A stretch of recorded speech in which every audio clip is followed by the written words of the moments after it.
감사합니다. 오늘도 우리 본방송에서 2016 가정의 달 설교 시리즈 첫 번째 시간입니다. 자녀를 바로 세우라.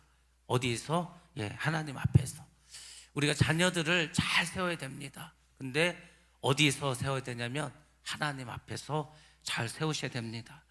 5월을 우리가 가정의 달이라고 합니다. 왜 그렇습니까? 어린이날이 있고 어버이날이 있고 부부의 날이 있고 성년의 날이 있고 그렇습니다. 가족과 관련된 많은 기념일들과 행사가 있기 때문에 5월을 가정의 달이라고 합니다. 물론 5월이 가정의 달로 정해진 것은 아닙니다. 단지 5월에 기념일이 많이 있기 때문에 우리가 5월을 가정의 달이라고 이렇게 이야기를 합니다. 여러분들, 가족이란 말 영어로 뭐라고 합니까? 패밀리라고 합니다. 이 패밀리란 말이 어떻게 됐는지 그 어원을 아십니까? 먼저 한국말로 하면 아버지, 어머니, 나는 당신을 사랑합니다를 줄이면 패밀리가 됩니다. Father and Mother, I love you. Father F 빠지죠, N에서 A 빠지죠, Mother에서 M 빠지죠. I, 그 다음에 L, love에서 그 다음에 U, Y 합치면 패밀리가 됩니다. 그래서 가족이라는 것은 부모님을 사랑하는 마음을 가진 단체, 구성이 된 곳, 이것이 바로 가족입니다. 그래서 특별히 우리가 5월을 가정의 달이라고 정하고, 또 특별히 우리가 5월 가정의 달을 맞이해서 오늘부터 우리가 5주간 가정에 대한 설교를 드리도록 하겠습니다. 우리는 무엇보다도 주 안에서 행복하고 건강한 가족을 만들어야 합니다. 정말 많은 노력이 필요합니다. 많은 노력이 필요하고요. 무엇보다 가장 중요한 것은 가정이 복음화돼야 된다는 겁니다. 세상적으로 아무리 화목하고 또 건강하고 잘 돼도 주님을 알지 못하면 아무 의미가 없습니다. 우리가 1월 1일이 되면은 떠오르는 태양을 향해서, 아니면 저기 어디 불당에서 많은 사람들이 1년 소원을 빕니다. 그 대부분의 1위가 가족의 건강, 가족의 화평입니다. 근데 태양 앞에서, 부처상 앞에서, 아니면은 많은 귀신들 앞에서 그렇게 빈다고 해서 되는 것이 아닙니다.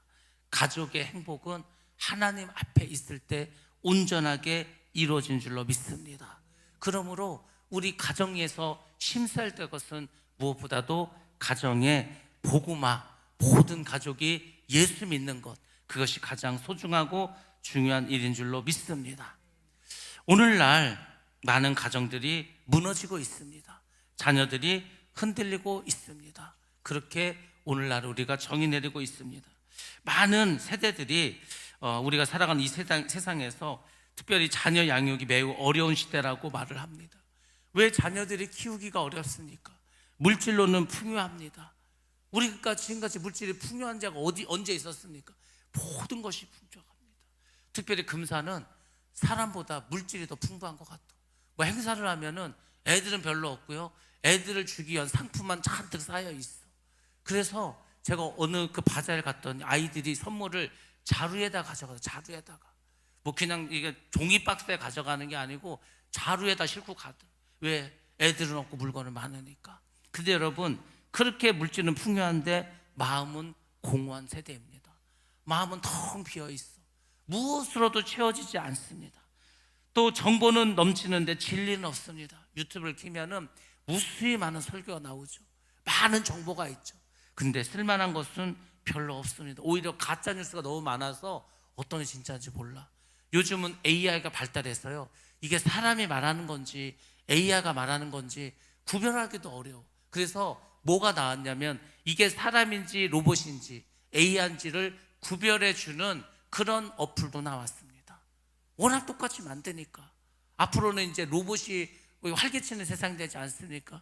지금은 로봇이 딱 구별이 되죠. 가면 갈수록 사람하고 똑같아진다는 겁니다. 그래서 점점 진리는 사라지고 있습니다. 우리가 여기저기서 세미나를 하고 교육을 많이 합니다. 근데 중요한 것은 방향은 없습니다. 우리가 어떤 일을 하던 간에 하나님을 향해서 일을 해야 되는데 그게 아니야. 그냥 세상을 향해서, 아니면 내 욕심을 향해서, 이런 것도 너무 많이 있다는 겁니다. 오늘날 우리 자녀들이 이렇게 많은 힘든 삶을 살아가고 있습니다. 자녀의 문제들이 많이 발생하고 있습니다.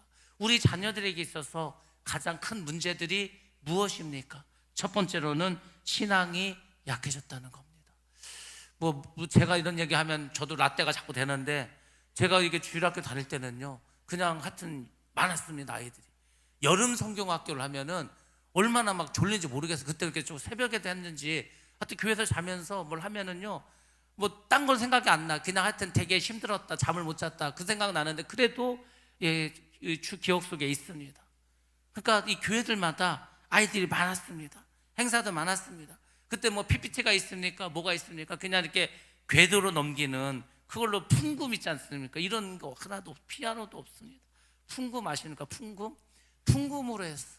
근데도 박수 치면서 무슨 참새들 마냥 째락째락 하면서 그랬습니다.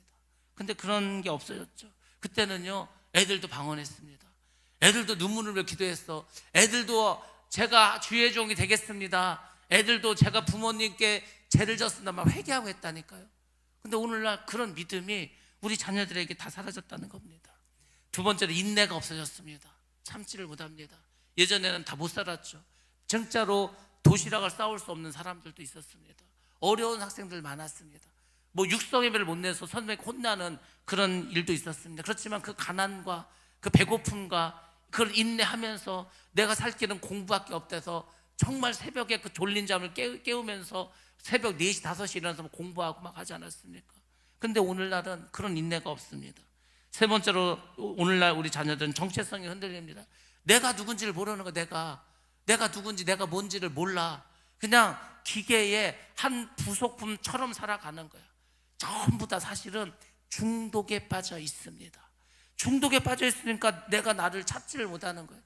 스마트폰에 중독되어 있든지, 요즘 아이들은 마약에도 중독되어 있고요.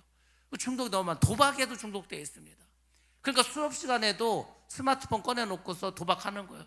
스마트폰 여러 개 있으니까 학교에 내라는 거 하나 내고 다른 거 갖고 하는 거예요.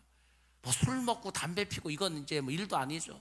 그러니까 아이들이 풍요로운데 잘 사는데 계속해서 이런 문제들이 벌어지고 있습니다. 네 번째로는 부모의 관계가 무너졌습니다. 예전에는 아침도 같이 온 가족이 모여서 먹고, 최소한 저녁도 그냥 온 가족이 둘러앉아서 먹었습니다. 제가 뭐 중학교 때까지만 하더라도 뭐 학원이 있습니까? 뭐가 있습니까? 그냥 저녁은 집에서 먹는 거예요. 집에 있고요. 근데 요즘은 같이 식사도 하지 못합니다.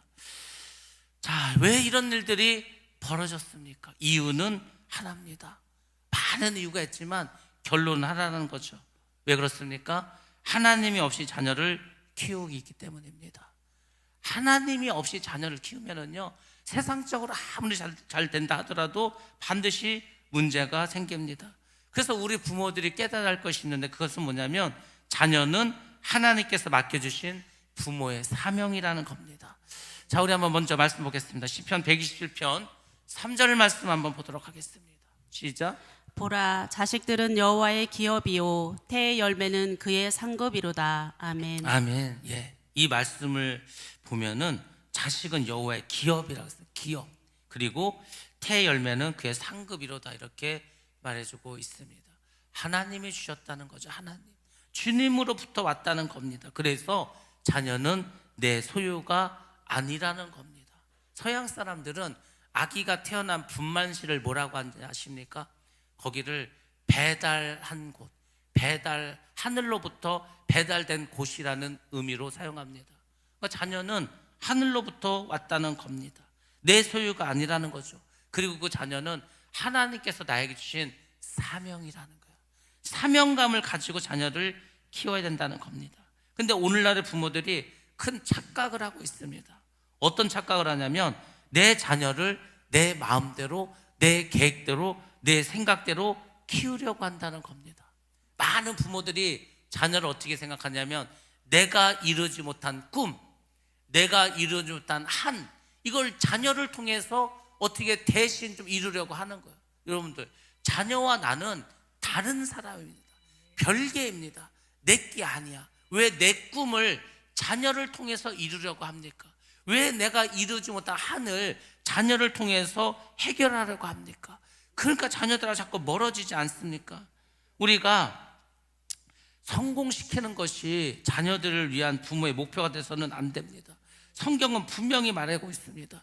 자녀의 목적은 성공이 아니라 그 자녀가 하나님을 잘 알아갈 수 있도록, 여호와 하나님을 경외하는 사람 될 수 있도록, 그래서 지혜의 근본을 하나님으로부터 얻을 수 있는 성도로 키우는 것, 그것이 우리 부모가 자녀에 대한 목표가 돼야 할 줄로 믿습니다. 내 자식이 하나님을 잘 알아야 돼. 이 자녀가 하나님을 잘 섬기고 하나님의 일을 잘 할 수 있는 그런 사람으로 만들어 가야 돼. 그게 부모가 해야 될 일이라는 겁니다. 나머지는 하나님께서 다 해주시는 겁니다. 그래서 자녀 교육의 핵심은 다른 게 아니라 바로 주 안에서라는 겁니다. 오늘 본문 말씀 에베소 6장 1절에 보면 주 안에서 순종하라고 나와 있습니다. 여기서 핵심적인 단어는 주 안에서라는 말입니다. 이게 뭔 말이에요? 주 안에서라는 말이거든요. 주 안에서. 이거는 공부 잘하는 것보다, 또 예의 바른 것보다, 세상적으로 성공한 것보다 더 중요한 게 있는데, 그것은 하나님 안에서 잘하는 것이라는 겁니다. 하나님 안에서 잘해야 돼. 어릴 때부터 하나님의 말씀 듣고 하나님을 찬양하고, 뭔가 세상적인 것에 물들지 전에 하나님께서 우리 이 자녀들의 이 심령 속에, 머릿속에, 뇌 속에 완전히 들어가서 이 모든 가치관이 하나님으로 인해서 이루어질 수 있도록 해줘야 된다는 겁니다. 오늘날 문제의 핵심은 다른 것이 아닙니다. 많은 부모들이 이렇게 행동을 합니다. 특별히 한참 막 이 대학 가기가 어렵고 막 의대 보내려고 막 열을 올렸을 때 뭐 장로님이고 목사님이고 이렇게 했습니다. 학원은 보내지만 교회는 안 보냈습니다. 야, 너 고등학생인데 공부해야지 교회를 왜 나와? 이랬습니다. 그러니까 이게 되겠습니까? 또 어떻게 했습니까? 성적은 중요하게 여기지만 믿음은 가볍게 여겼습니다. 이게 가장 큰 치명적인 치명타였습니다. 여러분들, 여러분의 자녀가 믿음이 좀 떨어졌다고 혼냅니까? 성적이 떨어지면 막 혼내죠. 너 공부 안 하고 뭐 했냐고. 근데 믿음이 떨어진 거에 대해서는 별로 신경 쓰지 않습니다. 그러면 그 자녀는 결국 하나님을 떠나게 되어 있습니다. 세상적인 것보다도요, 믿음으로 충만하고 성령으로 충만하면 하나님께서 분명하게 그 자녀를 사용하십니다. 근데 우리가 믿음이 없다 보니까 자꾸 세상적으로 키우는 거예요. 솔직히 예수 믿는 성도들도요, 세상의 가치관을 살다 보니까 이 하나님의 기준으로 살지를 못해. 기준점에다 세상에 가 있어. 좋은 대학 가고 좋은 직장 가고 돈 많이 걸고 세상적으로 높은 자리에 가고 다 그것을 성공이라고 생각합니다. 근데 예수 믿는 우리의 성공은 뭐야 되지 아십니까? 예수 믿는 우리의 가장 큰 성공은요, 천국 가는 겁니다. 천국. 종교개혁이 끝나고 그 독일에 있었던 신앙이 영국으로 갔습니다. 그 영국에서 뜨겁게 부흥 역사가 한 200년 정도 흘렀습니다. 그래서 빅토리아 여왕까지 전 세계에 대영제국을 건설하고 가는 곳마다 복음을 전했습니다. 우리나라에 성경을 전파했던 토마스 선교사도 영국 사람이지 않습니까? 근데 여러분들, 그 영국이 한참 뜨겁게 부흥하던 시절이 있었습니다. 막 설교를 하면은 사람들이 회심하고 돌아오고 이런 역사들이 끊임없이 이루어지던 그런 시대가 있었습니다. 그때 강단에서 가장 많이 들려진 설교가 뭔지 아십니까? 영국이 그때 전 세계에서 가장 큰 제국이었습니다. 전 세계를 다 지배하고 있었습니다. 그때 이 강단에서 세상적으로 성공하고 옥스포드나 캠브리지를 나와야 되고 뭐 무슨 해군 제독이 되어서 세상적으로 뭐 성공하고 이런 거 설교하지 않았습니다. 영국이 가장 뜨거웠을 때 강단에서 제일 많이 나왔던 설교가 뭔지 아십니까? 천국과 지옥입니다. 천국과 지옥. 우리가 이 세상에서 어떻게 되는 것보다 더 중요한 것은 천국 가는 거구나, 지옥 가서는 안 되겠구나. 그때 가장 부흥했다니까요. 우리나라가 뜨겁게 막 교회가 부흥하고 성장하던 시절에는요, 다른 거 없어. 믿으면 천당 간다 이거죠. 안 불신하면 지옥이라는 거지 않습니까? 그거요, 예수 천당이에요. 예수 천당. 예수를 믿어야 천당 간다고. 근데 오늘날 우리가 그런 말 합니까? 야, 요즘 세상이 어떤 세상인데 그런 식으로 전도를 해 무식하게 이렇게 됐죠. 예수를 믿는 우리조차도 천국에 관심이 없습니다. 천국에 관심이 없으니까 세상적인 것만 관심이 많은 거야. 그러다 보니까 자녀를 키울 때도 세상적인 것만 계속해서 주입을 시킨다는 겁니다. 그러면 하나님을 떠나게 된다는 거죠. 그래서 우리가 잘 생각해야 됩니다. 우리가 자녀의 미래는 준비시키지만 그 영혼을 방치해서는 안 됩니다. 내 자식의 영혼이 천국 가는 게 중요하지 다른 게 뭐가 중요하겠습니까? 근데 부모들이 그렇게 하지 않아. 그래서 가정이 무너진다는 겁니다. 극동방송에서 브레싱 기도회라는 게 있습니다. 그러면 이제 신청자를 받아. 그럼 그분들이 같이 와서 예배를 드리고 기도 제목을 이렇게 써냅니다. 그럼 이제 목사님들이 기도 제목을 보고서 이렇게 상담하면서 간단하게 기도해 줍니다. 저도 이제 브레싱 기도회를 한번 가서 기도를 했던 적이 있어. 근데 거기 오신 분들이요, 연구소 다니신 분들, 박사, 뭐 교수, 뭐 의사, 뭐 대부분 그런 사람들이 많이 왔습니다. 기도 제목을 보면은요, 자식들이 다 뭐 명문대 나오고 유학 갔다 오고 막 했어. 세상적으로 다 성공했어. 근데 여러분 왜 기도를 하는지 아십니까? 정신적인 문제가 있다는 거예요. 얘가 밖을 안 나온대. 사람을 안 만난대. 이상해졌대. 사람이요, 너무 공부만 하면 정말 머리가 돌아갈 수 있습니다. 그러니까 아니 이렇게 이런 집안에서 막 장난해. 부모님들도 막 미국에서 대학 나고 박사고 막 난리도 아니야. 애들도 막 그렇게 막 좋은 스펙을 갖고 있어. 근데 정신 문제에 빠져 있어. 해결이 안 돼. 어떡할 겁니까? 그러니까 세상적으로 가면 그렇게 되는 거예요. 하나님이 없이 성공하면은요, 결국은 그렇게 되는 겁니다. 정신 문제가 오든지 중독에 빠지든지 결국은 남는 게 없어. 결국은 멸망이고 지옥이라고. 그러니까 마귀는 하나님을 일단 딱 잊게 만들어 세상적으로 성공하게, 그리고 지옥을 향해서 계속 달려가게 한다는 겁니다. 그런데 우리가, 예수를 믿는 우리가 그렇게 자녀들을 키워서 되겠습니까? 믿는 우리 부모 세대는 기억하셔야 됩니다. 성경에서 자녀를 어떻게 키우라고 했는가? 성경은 또 이렇게 말합니다. 자녀를 노엽게 하지 말라고 합니다. 자, 에베소서 6장 4절 오늘 본 말씀에서 뭐라고 합니까? 아비들아 너희 자녀를 노엽게 하지 말고. 이게 무슨 말입니까? 자녀들을 화나게 하지 말라고? 단순히 그렇게 생각하는 게 아니고, 이것은 결국 뭐냐면 자녀와도 그 무엇보다도 관계가 먼저라는 겁니다. 여러분들, 우리가 부모와 자녀 사이에 가장 중요한 게 뭐냐면은 다른 게 아닙니다. 관계야, 관계. 부모와 자식 간에도 관계가 좋아야 된다는 겁니다. 근데 우리나라는 부모와 자녀의 사이가 별로 안 좋아. 부모들이 자꾸 자식을 노엽게 만들어. 여러분들, 자녀를 노엽게 하는 그 부모들의 모습이 뭔지 아십니까? 첫 번째 유형은 이런 유형입니다. 자꾸 자녀를 다른 아이하고 비교하는 거예요. 야, 저 뒷집 사는 영수는 이번에 100점 맞았대. 밑에 사는 누구는 이번에 뭐 1등급 했대. 자꾸 아이를 다른 자녀들하고 비교합니다. 그래도 꼭 이렇게 하지. 야, 근데 너는 왜 그러냐? 너는 왜 이렇게 공부도 안 하고 말도 안 듣고 너는 왜 이렇게 사냐? 여러분들, 이 말이 어떻게 하냐면 부모와 자녀 관계의 친밀함을 완전히 제거시키는 말이 이겁니다. 절대 비교하면 안 돼. 여러분의 자식들이 맨날 여러분한테 아이고 뒷집 사는 엄마는 어떻고 앞집 사는 아빠는 어떻고 한데 뭐 엄마는 왜 이러냐 자꾸 그러면은 기분이 어떻겠습니까? 똑같은 거예요. 똑같은 게 아니고 자녀는 더 큰 그 상처를 받습니다. 자녀에게 있어서 가장 비빌 언덕은 부모인데, 그 부모가 자기한테 비난을 하고 비교를 하는데 어느 자식이 부모에 대해서 좋은 관계를 갖겠습니까? 다 정이 떨어져 버려요. 오만정이 다 떨어진다니까요. 절대 비교해서는 안 된다는 겁니다. 두 번째로 감정으로 대하는 부모의 유형이 있습니다. 막 화를 자식에게 막 내는 거예요. 화를 참지 못하고 자식에게 계속 상처를 줘. 때리기도 하고 말로 상처를 주기도 하고. 여러분들, 옛날에 막 부모들이 애들 엄청 팼습니다. 우리가 무식해서 그런 거예요. 왜 애를 팹니까? 패야 말을 듣는다고. 물론 패면 말을 잘 듣죠. 그렇지만 관계가 어떻게 되겠습니까? 감정으로 막 짜증내고 애한테 화내고 분노하고 이러면 안 됩니다. 그러면 정서적으로 멀어지는 거예요. 자식들 나이 먹으면 부모를 찾을 생각을 안 해. 아유, 그 맨날 가야 뭐 잔소리만 하고 혼내기만 하는데 뭐하러 만나. 이렇게 된다니까요. 하나도 안 친해. 세상에서 부모와 자식보다 더 가까운 관계가 어디 있습니까? 부부보다도 더 가까워. 부부는요, 피가 하나도 섞인 게 없어. 그냥 점 하나 떼면은 남이 돼버린다니까요. 그게 부부관계. 근데 부모 자식은 그렇지도 않아. 근데도요, 자꾸 감정적으로 대하다 보면은 정서적으로 멀어질 수밖에 없습니다. 세 번째 유형은 관심이 없는 부모입니다. 그냥 맨날 바빠.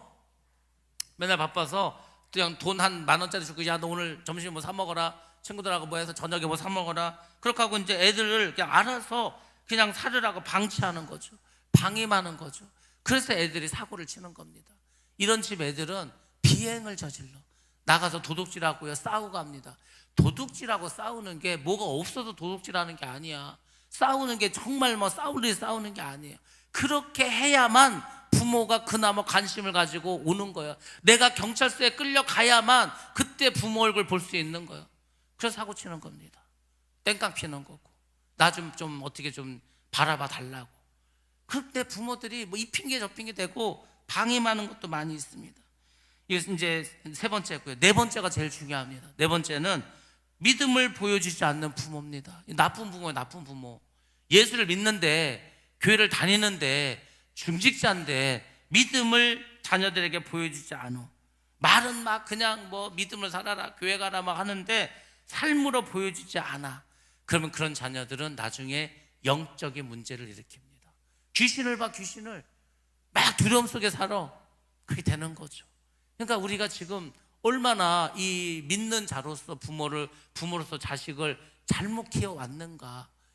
이게 이 부모 세대 잘못이라. 왜 한국 기독교가 반쪽이 나고 교회 학교가 전멸이 되고 청년들은 교회를 다 떠나고 이렇게 됐는가? 옛날에 막 교회만 애들 버글버글 했지 않았습니까? 왜 근데 어디 가서 지금? 물론 애들이 많지 않아도 이렇게 없진 않았어. 왜 그렇습니까? 그렇게 키우지 않았다는 겁니다. 이런 환경에서 자라면은 자녀들 마음을 닫고 하나님까지도 거부하게 된다는 겁니다. 자, 그러면 이제 문제는 이제 우리가 알았고, 우리가 이 문제를 어떻게 해결해야 되겠습니까? 성경적인 자녀 교육의 방법 뭡니까? 성경은 우리에게 말해주고 있습니다. 에베소서 6장 4절에 주의 교훈과 훈계로 양육하라고 합니다. 여기서 중요한 단어 두 가지가 나옵니다. 하나는 교훈이고 하나는 훈계입니다. 여러분들, 교훈은 뭐고 훈계는 뭡니까? 구별할 수 있습니까? 구별을 못하죠. 제가 알려드리도록 하겠습니다. 교훈은 말씀을 말하는, 하나님의 말씀, 성경으로 가르치는 겁니다. 성경을 읽고 성경에서 하시는 말씀대로 자녀들에게 말씀을 가르쳐준 걸 교훈한다고 하는 겁니다. 진리를 심는 거죠. 어릴 때부터 세상적인 것을 물들기 전에 성경의 진리로 아이들에게 자꾸 진리를 심어주는 것, 그것이 교훈으로 키우는 겁니다. 그 다음에 훈계라고 합니다. 훈계는 뭐냐면 삶입니다. 삶. 부모의 삶으로 그리스도인의 삶을 보여주는 거죠. 그 말씀대로 부모가 살아가는 거예요. 자식에게 예배 드려야 되고 경건하게 살아야 되고 말씀에 순종해서 살아야 되고 아무리 힘들어도 하나님을 우리가 믿어야 돼. 이렇게 교훈을 했다면 부모가 그렇게 살아야 된다는 겁니다. 말로만 하고 부모가 그렇게 살지 않아. 그러면은 문제가 생기겠죠. 말로 가르치는 것보다 삶으로 보여주는 게 훨씬 더 강력한 힘을 발휘합니다. 부모가 이렇게 말하면서 실제로는 다른 삶을 살면 자녀는 알게 됩니다. 무엇을 알게 됩니까? 하나님은 중요하지 않구나. 우리 부모님도 뭐 말은 저렇게 막 살라고 하고 본인이 이렇게 안 살아. 그러면 말과 삶은 다른 거구나. 애들이 그냥 배워버린다고. 그래서 예수 믿는 가정의 자녀들이 믿음이 더 좋아야 되는데 그런 경우가 흔치 않아요. 여러분들, 부모보다 믿음 좋은 자식을 봤습니까? 오늘날 그런 아이들 있습니까? 없어. 부모의 믿음에 반도 못 따라가. 왜 그런지 아십니까? 물론 세상의 영향을 받은 것도 있어. 세상에 타락하고요, 세상에 악이 관영하기 때문에 그럴 수도 있습니다. 근데 여러분, 더 중요한 것은 부모가 그런 삶을 살지 않았기 때문이라는 겁니다. 왜 로마서에서 계속해서 하는 말이 뭡니까? 삶으로 거룩한 산 제사를 하나님께 드리라는 거죠. 예수를 믿는 우리가 말로만 하면은요 아무 소용이 없어. 사랑도 말로만 그쳐서는 안 되고, 사랑은 반드시 행동으로 나와야 된다고 하지 않았습니까? 사랑이 행위로 나온 것을 믿음이라고 하는 겁니다. 그래서 믿음은 반드시 행위가 따라야 되는 거예요. 행위가 없는 믿음은 죽은 믿음이라고. 죽은 믿음은 믿음이 아니라는 거죠. 우리는 여전히 뭔가 말은 잘해, 들은 건 있어서 어디 가서 설교는 잘해, 근데 이렇게 안 살아. 그게 한국 기독교의 문제였고요, 그게 오늘날 우리 모든 이 크리스찬들의 문제가 되고 말았습니다. 예수를 믿는다면 말씀에 순종해야 됩니다. 순종하지 않으면 말씀시키지 않으면 그것은 자녀 세대로 내려가지 않습니다. 그래서 이 오늘날 이 믿음이 없고 자꾸 세상적으로 흘러가는 이 세대 속에서 우리가 가정을 회복하는 방법이 있습니다. 그래서 이제 말씀을 통해서 우리가 이제 회복을 해야 되겠죠.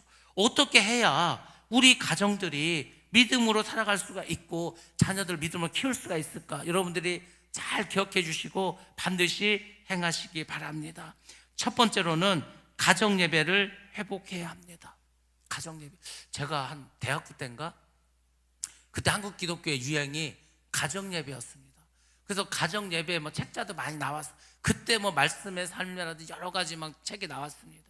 오늘날에는요 유튜브 보면 다 나와. 찬양도 나오고 뭐 예배 순서도 나오고 설교문도 다 나와. 뭐 책이 없어도 돼 할 정도로 많습니다. 가정 예배를 맘만 먹으면요 얼마든지 드릴 수가 있습니다. 자녀는 여러분들 꼭 기억하시기 바랍니다. 교회보다 가정에서 더 많이 배웁니다. 이걸 부모들이 자꾸 착각을 하는 것 같아. 아 우리가 믿음도 없고요. 집에서도 말도 안 듣고 하니까 교회에서 좀 어떻게 해달래. 여러분들 교회 일주일에 한 번 옵니다. 그나마 빠질 때도 많아. 그나마도 저기 어디 구석에 숨어 있어. 예배도 잘 오지도 않아. 근데 교회에서 뭘 가르칩니까? 아니 뭐 봐야 가르칠 거 아니요. 보이지도 않고 오지도 않는데 뭘로 가르칩니까? 착각을 하는 거예요. 교회 보내면 교회에서 알아서 해주겠지. 아닙니다. 신앙교육은 가정에서 하는 거예요. 왜 교회에다가 그것을 전가시키십니까? 아니, 교회는 그렇게 가정에서 신앙교육을 잘 받은 아이들이 모여서 함께 은혜를 나누는 곳이고 여기서 가르치는 것은요 굉장히 한정적입니다. 아이들이 교회에 오래 있으니까 집에 오래 있어요. 아니 교회를 매일 오고 매일 교회에서 교육을 받는다면 교회에서 뭘 어떻게 해주겠지. 여러분 학교 가서도 애들이 하루 종일은 학교에서도 별로 배우는 게 없는데 교회 학교에서 얼마나 많이 배우겠습니까? 가정에서 가르치셔야지. 교회 학교는 그런 아이들이 더 신앙생활을 잘할 수 있도록 도와주는 역할밖에 못하는 겁니다. 착각하지 마시고 가정에서 아이들의 신앙교육을 책임지시기 바랍니다. 10분이면 돼. 10분. 10분이 없습니까? 10분 잠깐 모여서 그냥 예배드리면 됩니다. 말씀 한 절만 읽으시면 돼. 함께 찬양 한 곡 하면 돼. 함께 기도 한 3, 4분 해도 돼. 그 10분이요 자녀의 인생을 바꾸는 겁니다. 왜? 어릴 때부터 자꾸 그렇게 가정 예배를 드리면 그게 뼛속으로 들어가. 그래서 나이를 먹어도 주님을 떠나지 않습니다. 그러니까 가정 예배가 없으니까 아이들이 커도 뭐 추억이 있어야지. 그래도 예전에 교회를 다닌 기억이 있는 사람들은요 나중에 교회를 안 다니더라도 교회 다시 나올 때 그렇게 부담감이 없어. 근데 아예 예배를 드리지도 않고 교회를 안 다닌 사람들은 교회 가자 그러면 힘들어합니다. 지금 여러분에게 누가 절에 가자 그러면 쉽습니까? 어렵지. 똑같은 겁니다. 그래서 우리 자녀들을 위해서 가정 예배를 짧게라도 드리셔야 됩니다. 두 번째로는 부모가 먼저 변해야 됩니다. 자녀가 먼저 변하는 경우는 없습니다. 부모가 먼저 변해야 됩니다. 자녀 문제의 대부분은 부모의 문제입니다. 부모가 기도하지 않으면 자녀도 기도하지 않습니다. 부모가 하나님을 사랑하지 않으면 자녀도 하나님을 사랑하지 않습니다. 그래서 자녀는 부모의 거울이라고 하지 않았습니까? 그러니까 여러분들 우리가 부모가 정말 사명감을 가지고 자녀 교육에 특별히 신앙 교육에 힘쓰지 않으면은요 자녀도 쉽게 변화되지 않습니다. 세 번째 굉장히 중요한데 사랑과 권위를 함께 세워야 된다는 겁니다. 우리는 사랑과 권위를 별개의 거로 사랑하는데 절대로 그렇지 않습니다. 하나님조차도 그 본질이 사랑이십니다. 그렇지만 하나님에 대한 권위, 우리가 하나님에 대한 경외감은 그만큼 사랑하는 만큼 가지고 있어야 됩니다. 여러분 사랑만 있으면 무너집니다. 반드시 기억하시기 바랍니다. 아니 애가 속을 썩이는데 문제를 일으키는데 사랑만 한다고 해결이 됩니까? 훈계를 해야지. 그렇지 않습니까?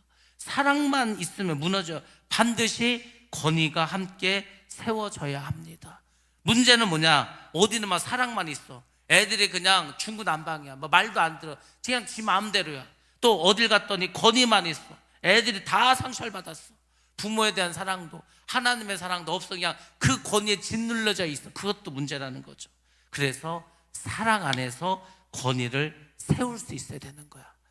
부모님이 막 자녀를 사랑해. 그럼 자녀들은 부모님을 사랑하면서 부모님에 대한 권위를 살려줘야 돼.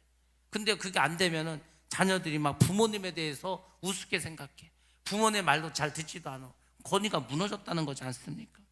하나님이 원하시는 가정과 교회 모습은 사랑 안에서 권위를 세워주는 겁니다. 우리 교회도 마찬가지죠. 서로 사랑해야죠. 성도들끼리 사랑해야죠. 저는 여러분들을 이 성도로서 양으로서 정말 사랑해야죠. 여러분들도 서로 사랑해야죠. 근데 권위는 세워줘야 된다는 겁니다. 사랑이 방종으로 가면은 질서가 무너지는 거, 하나님이 그거 싫어하십니다. 하나님, 우리가 하나님을 사랑하되 하나님을 경홀히 여기는 것을 매우 싫어하십니다. 하나님만 그런지 아십니까? 목사에 대해서도, 교회 중직자들에 대해서도, 교회 질서에 대해서도 하나님 권위가 살아있길 원합니다. 사탄 마귀가 이 세상을 무너뜨리는 전략 중에 가장 중요한 게 모든 권위를 무너뜨리라는 거예요. 부모의 권위를 무너뜨렸습니다. 학교에서 교사의 권위를 무너뜨렸습니다. 교회에서 주의 종의 권위를 무너뜨리면 하나님의 권위는 당연히 무너지게 되어 있습니다. 주의 종을 무시하는데 하나님을 경외한다? 말도 안 되죠. 하나님이 대신 보낸 게 주의 종인데. 그래서 그 권위를 여러분들이 세워주셔야 돼요. 세우지 않으면 방종이 되는 거라니까요. 그래서 그런 게 사랑과 권위가 함께 가는 교회가 건강한 교회고 질서 있는 교회고 하나님께서 기뻐하는 교회가 될 줄 믿습니다. 그럼 반드시 기억하셔야 되겠죠. 네 번째로는 자녀의 영혼을 위해서 울 수 있어야 된다는 거, 울어야 된다는 겁니다. 지금 부모님들이 놓치는 것이 있는데 자녀들이 영혼이요. 자녀들이 공부 잘하고 성공하고 출세하고 세상적으로 잘 되는 것, 그거는 세상의 가치관이죠. 안 믿는 사람도 다 그거는 가지고 삽니다. 근데 예수를 믿는 우리도 거기에만 관심이 있다. 그럼 그거는 죄죠, 죄. 여러분들, 우리가 자녀의 영혼, 내 자식이 천국 가야 되는데 이거를 여러분 부모의 그 삶 속에서 가장 큰 첫 번째 1번 사명으로 생각하셔야 된다는 겁니다. 공부는 잘하는데 하나님을 모른다. 실패한 인생이라는 겁니다. 돈은 많은데 구원받지 못했다. 멸망당한 거죠. 끝이라는 거죠. 가장 중요한 것은 영혼입니다. 영혼. 그걸 잘 기억하셔야 됩니다. 오늘 말씀의 결론을 드리도록 하겠습니다. 우리 자녀들은 모두 하나님께 돌아가야 한다는 겁니다. 하나님께 돌아가야 돼, 우리 자녀들이. 여러분들, 우리 자녀들이 지금 어디를 가고 있습니까? 세상을 향해 가고 있습니까? 돈을 향해서 가고 있습니까? 세상의 성공을 향해서 가고 있습니까? 그 자녀들이 다 하나님께 돌아갈 줄로 믿습니다. 우리 말씀 한번 보겠습니다. 잠언서 22장 6절 말씀 한번 보겠습니다. 시작. 마땅히 행할 길을 아이에게 가르치라. 그리하면 늙어도 그것을 떠나지 아니하리라. 아멘. 아멘. 그렇습니다. 마땅히 가야 할 길이 있어. 하나님께 돌아가는 겁니다. 그러면은요, 그걸 가르치면 늙어도 그 자녀는 결국은 하나님을 떠나지 않게 되어 있다는 겁니다. 이거를 우리가 가르쳐야 돼. 지금 가르치지 않으면 우리 대신 세상이 우리 자녀를 대신 가르쳐 줍니다.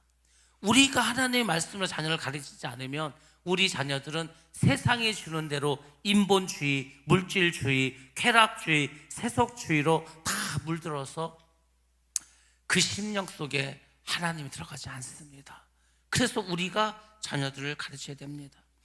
오늘 하나님께서 우리에게 묻고 계십니다. 너희 자녀는 누구의 것이냐? 그렇습니다.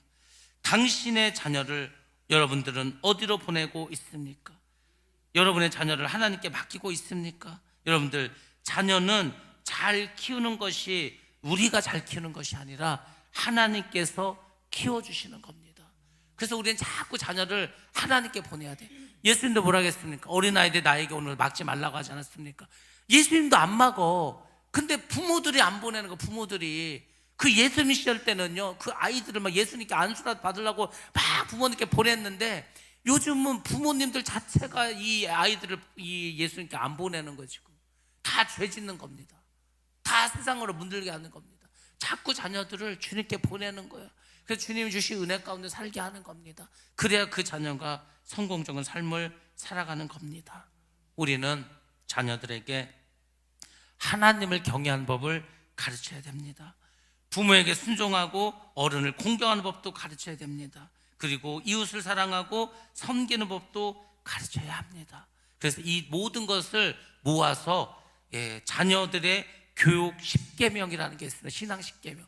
우리 자녀들을 어떻게 믿음으로 키울 것인가? 이 10계명들을 우리 부모님들은 다 이렇게 정리하셔서 항상 놓고서 기도하시기 바랍니다. 나중에 제가 정리해서 올려놓도록 하겠습니다. 첫 번째로는 사랑으로 가르쳐야 됩니다. 우리 자녀들을요, 사랑하는 마음으로 가르쳐야 돼요. 못한다고 혼내고 훈계하고 이게 아니라 사랑으로 가르쳐야 됩니다. 두 번째, 자녀의 가치를 인정하고 존중해야 됩니다. 공부는 못해도요, 공부 못한다고 끝난 게 아니에요. 공부 못해도 다른 거 잘하는 거 많습니다. 꼭 공부만 잘해야 돼. 지금은 공부 잘해도 쓸 데가 없어. 기계가 다 일하는데, 의사, 변호사, 판사 다 AI가 할 건데, 그 공부 잘한다고 공부만 많이 한다 했던 게 아니고요, 다른 거 있습니다. 다른 것도 많어. 그러면은 꼭 그 자녀를 공부에만 가치를 두지 마시고 다른 걸로 가치를 두셔서 그 자녀를 인정하고 존중해 주시기 바랍니다. 세 번째는 지켜야 될 원칙과 목표를 세워주어야 합니다. 우리가 인생을 살아가려면, 예수를 믿는 성도라면 반드시 지켜야 될 원칙이 있다. 하나님께 예배 드리고, 하나님께 물질을 드리고, 하나님을 최우선으로 두고 항상 하나님을 바라보는 원칙을 지켜야 된다. 그 원칙을 가르쳐야 된다는 겁니다. 목표를 세워줘야 된다는 겁니다. 네 번째로 자기 일과 행동에 책임을 지게 해야 된다는 겁니다. 어릴 때부터 야, 네 방은 네가 치워야 돼. 네 양말과 네 속옷은 네가 빨아서 해야 돼. 그러니까 작은 거지만 그 자녀들의 행동에 책임을 지게 하는 거예요. 미국 사람들은요, 돈이 아무리 많아도 자식들에게 돈 거저주지 않습니다. 네가 잔디를 깎으면 내가 $5 줄게. 네가 아빠 구두 닦으면 $1 줄게. 네가 설거지하면 $2 줄게. 다 뭔가 자기에게 일을 맡기고 그 일에 대한 보상을 받게 하는 겁니다. 거저주는 게 없어. 그렇게 함으로써 책임감을 키워주는 겁니다. 다섯 번째, 도덕심과 예의를 가르쳐야 됩니다. 오늘날 아이들이 도덕심도 없고 윤리도 없고 예절도 없습니다. 우리나라가요, 동방예의지국이었습니다. 동방예의지국. 얼마나 예의가 바른지 그냥 뭐 말도 못해. 어른 보면 절합니다. 절. 그게 우리나라였어. 근데 우리나라가요, 미국이나 다른 나라도 따라올 수 없을 만큼 예의가 없는 나라가 됐습니다. 에티켓이 없는 나라가 다 지 맘대로. 그냥 어른을 봐도 인사할 줄도 모르고, 어른들한테 큰 소리 치고, 어른들한테 뭐 화내고, 당연하게 돼버렸어. 왜? 다 내가 왕이라고 생각하기 때문에. 그렇지 않습니다. 반드시 예의를 가르쳐야 됩니다. 여섯 번째, 바르게 사는 법과 감사하며 사는 법을 가르쳐 줘야 됩니다. 이 세상은요, 바르게 살아야 되는 거예요. 옳게 살아야 돼. 그걸 의라고 합니다. 예수 믿는 사람들이 옳게 살지 않아. 거짓말하고 나쁜 짓 해. 그러니까 욕먹는 거지 않습니까? 그래서 바르게 살고 감사하는 것도 가르쳐야 됩니다. 일곱 번째, 선과악의 기준을 분명하게 심어줘야 됩니다. 이것은 선한 거, 이것은 악한 거를 딱 기준을 정해서 알려줘야 되는 거예요. 하나님이 기준이 되면은요, 바로 극명하게 나와. 야, 네가 이 일을 했을 때 하나님 기뻐하실까? 이걸 통해서 하나님 영광 받으실까? 이게 하나님 원하시는 걸까? 그걸로 정하면 됩니다. 그러면 선인지 악인지 분명하게 나오게 된다는 겁니다. 여덟 번째는 자녀의 재능을 발견하고 개발시켜줘야 됩니다. 내 자녀가 어디에 관심이 있는지, 무슨 재능을 가지고 있는지 부모하고 다릅니다. 부모에게 없는 재능이 나타날 수도 있어. 그거를 개발시켜줘야 됩니다. 긍정적인 사고를 갖도록 하며 할 수 있다는 자신감을 넣게 해줘야 됩니다. 이게 아홉 번째예요. 자꾸 자녀에게 자신감을 줘야 됩니다. 할 수 있다는 믿음을 심어줘야 되는 거예요. 할 수 있어. 하면 돼. 여러분들, 그게 믿음이지 않습니까? 그러면 되는 거예요. 할 수 있다. 하면 된다. 해보자. 한번 해보자. 하나님께서 함께 하신다. 그걸 어릴 때부터 자꾸 해서 하나님을 경험하면은요, 그 아이는 하나님을 떠날 수가 없어요. 왜? 하나님이 함께 하셔야 이긴다는 것을, 하나님이 함께 하셔야지 내가 할 수 있다는 걸 알기 때문에 그걸 어릴 때부터 알려줘야 된다는 거죠. 열 번째, 잘하는 일을 칭찬해주고 좋은 습관을 가지도록 해준다는 겁니다. 우리는요, 칭찬에 너무 인색해. 칭찬할 줄 몰라. 교회 안에서도 누가 좀 잘하면 칭찬해주면은 뭐 어떻게 되는 줄 알아. 칭찬을 안 해. 아무 말도 안 해. 그러면 안 되는 겁니다. 자녀들 자꾸 칭찬해주고요. 교회에서도 서로서 자꾸 칭찬해줘야 돼. 아, 오늘 뭐 무친 이렇게 깍두기 너무 맛있었다고 하고요. 해야 돼. 아, 오늘 뭐 이렇게 뭘 했는데 참 보기 좋았다고. 오늘 찬양 너무 듣기 좋았다고. 오늘 말씀 너무 좋았다고. 오늘 정할께서 오늘 입고 온 옷이 너무 이쁘다고. 칭찬하려고 들면 수도 없어. 근데 아무리 잘해도 아무도 칭찬하지 않아. 자식들 칭찬하지 않아. 그러면 안 되는 겁니다. 좋은 습관은 칭찬을 자꾸 하셔야 되는 거예요. 그러면 자녀가 변화되는 겁니다. 여러분들, 오늘 우리가 여러 가지 말씀을 드렸는데 다시 한번 여러분들이 뭐 유튜브를 통해서 말씀을 들으시고요. 우리 자녀들을 어떻게 키울 건가? 이거 정말 우리의 숙제고 사명입니다. 여러분들 모두가 이 5월 달뿐만이 아니라 정말 여러분의 온 일생을 통해서 자녀 교육에 최선을 다하시고 믿음으로 키우시기 바랍니다. 그 자녀를 통해서 여러분의 그 정말 훈장이 되시기 바랍니다. 그러면 하나님께서 부모된 아비된 여러분들에게도 크신의 볼 내려주실 줄 믿습니다. 그런 은혜로운 우리 하늘성교회가 되시기를 주님의 이름으로 축원합니다. 기도하겠습니다.